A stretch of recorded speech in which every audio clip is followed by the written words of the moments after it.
Hello friends, இன்றைக்கி lunch பாக்ஸுக்கு cauliflower பக்கோடாவும் தயிர் சாதமும் பார்க்க போகிறோம். இதுக்கு காலிஃப்ளவரை தண்ணியை நல்லா கொதிக்க வச்சு காலிஃப்ளவர் சின்ன சின்னதாக கட் பண்ணி அதில் போட்டு உப்பு மஞ்சத்தூள் போட்டு ஒரு கொதி விட்டு இறக்கி ஆற வச்சு அதில் சிக்கன் 65 பவுட்ரு கொஞ்சம், கார்ன்ஃப்ளவர் கொஞ்சம், உப்பு கொஞ்சம் போட்டு கிளறி வச்சுருக்கோம். தேவைன்னா கலர் பவுட்ரு போட்டுக்கலாம்.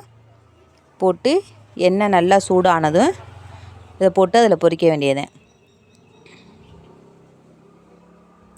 நல்லா பொரித்து எடுத்துக்கிட்டு சாதம் வடித்து ஆற வச்சு வச்சுருக்கோம்.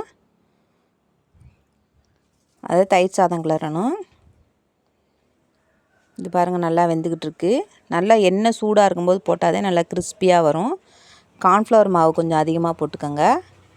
போட்டிங்கன்னா நல்லா கிறிஸ்பியாகவே இருக்கும்.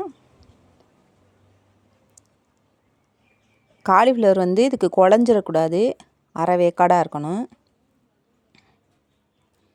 இப்போ சாதம் ஆற வச்சு தயிர் உப்பு போட்டிருக்கு. பால் கொஞ்சம் ஊற்றுனீங்கன்னா நல்லா டேஸ்ட்டாக இருக்கும் மதியானம் சாப்பிடும்போது. ரெடி ஆயிடுச்சு தயிர் சாதமும் காலிஃப்ளவர் பக்கோடாவும். தேங்க்யூ.